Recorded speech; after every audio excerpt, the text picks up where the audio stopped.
Para tratar de entender de dónde viene el mal, la fuente que analizamos hoy nos lleva mucho, pero mucho más atrás de la humanidad, a un conflicto que, de hecho, se originó en el cielo. Es que es ahí, según nos cuenta este texto, donde están las verdaderas raíces de una condición que, bueno, terminaría definiendo toda nuestra historia. Y la historia arranca con una escena increíblemente potente. Imaginen esto. En un entorno de perfección absoluta, en el cielo, la fuente describe este momento de un dolor profundísimo. La pregunta es obvia: ¿qué pudo haber causado semejante tristeza en un lugar donde, en teoría, el sufrimiento ni siquiera existía? La respuesta, créanme, nos lleva directo al corazón de todo este asunto. Pues resulta que, después de su rebelión, la fuente nos relata que Satanás, al parecer arrepentido, pidió tener una audiencia con Cristo. Su petición era bastante directa.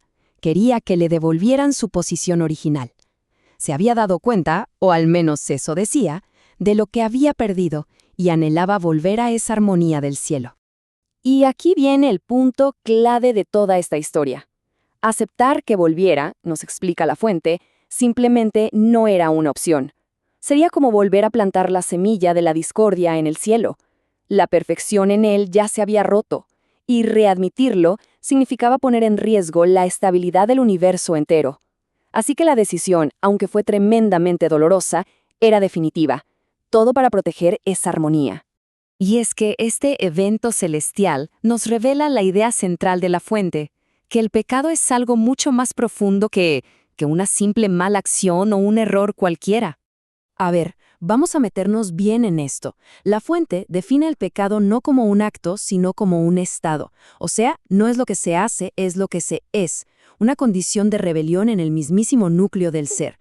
Por eso, Satanás no podía ser readmitido, porque su naturaleza ya estaba alterada. La santidad ya no era, digamos, su estado fundamental. Ahora miren, lo que esta diapositiva muestra perfectamente es la diferencia entre la raíz y el fruto. Los actos que vemos, robar, mentir, son solo los síntomas, ¿se entiende? Pero la condición de fondo, la verdadera enfermedad, es el orgullo, la rebelión, la autosuficiencia, que es exactamente la misma condición que se manifestó primero allá en el cielo. Así que bueno, habiendo perdido su propia luz, la fuente nos dice que Satanás se puso una nueva meta: exportar esa misma condición de miseria a la tierra recién creada. Y eso nos lleva directito a la escena del Edén. En el paraíso, Adán y Eva vivían en un estado de felicidad perfecta. Pero, igual que los ángeles, esa condición ideal no estaba garantizada para siempre. Era condicional. Dependía de una sola y única cosa. La prueba era de una simplicidad tremenda. Su felicidad dependía de su obediencia, de su confianza en la voluntad divina. Era, en esencia, un eco directo del mismo principio que había sido desafiado en el cielo. Y aquí, ojo, la fuente destaca una advertencia muy específica que se le dio a Eva. Se le aconsejó que se mantuviera cerca de su esposo. ¿Y por qué? Porque el verdadero peligro no era una bestia salvaje acechando entre los árboles. No. El peligro real era el aislamiento, el momento en que una persona puede empezar a confiar más en su propio juicio que en la instrucción que se le ha dado. Y es justo en este punto donde vemos la tragedia del cielo repetirse, ahora en la tierra. Pero fíjense, no como un acto impulsivo, sino como una secuencia de decisiones puramente internas. Y esto nos muestra el proceso de una forma brillante. Miren, no se trató solo de comer una fruta. No, todo empezó al alejarse, al aislarse. Luego vino esa fascinación con lo que estaba prohibido. Después, el descarte consciente de la advertencia.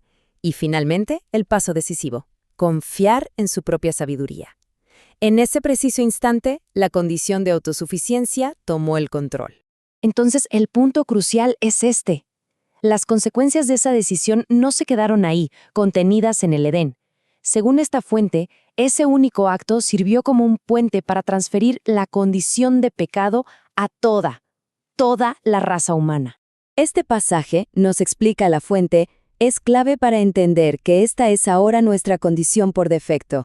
La idea no es que cada persona repita el mismo acto de desobediencia, sino que todos nacemos ya dentro de esa condición heredada de rebelión y de separación de lo divino.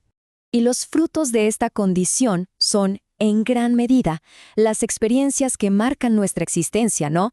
La incertidumbre, el descontento, el dolor, la desesperación, la división, no se presentan como fallas al azar del sistema, sino como las consecuencias directas, los frutos inevitables de aquella condición original. Pero la narrativa no nos deja en este punto tan desolador, no. Después de trazar el problema en su totalidad, desde su origen celestial hasta sus consecuencias aquí en la Tierra, la fuente presenta la solución que se ofrece. El contraste aquí es absoluto. Por un lado, la consecuencia natural de la condición de pecado es la muerte, o sea, la separación definitiva. Pero por otro, se nos ofrece un regalo, una dádiva, la vida eterna. Una solución que, según nos dice la fuente, no solo trata los síntomas, los actos, sino que va directo a la raíz del problema, la condición misma. Y así, esta explicación nos deja con una idea inmensa para reflexionar: la posibilidad de que nuestras luchas más profundas, los grandes conflictos de este mundo, tal vez no se originaron aquí, en la Tierra, sino en una decisión tomada en la eternidad. Una elección celestial cuyo eco, según esta perspectiva, todavía resuena en el corazón de cada ser humano.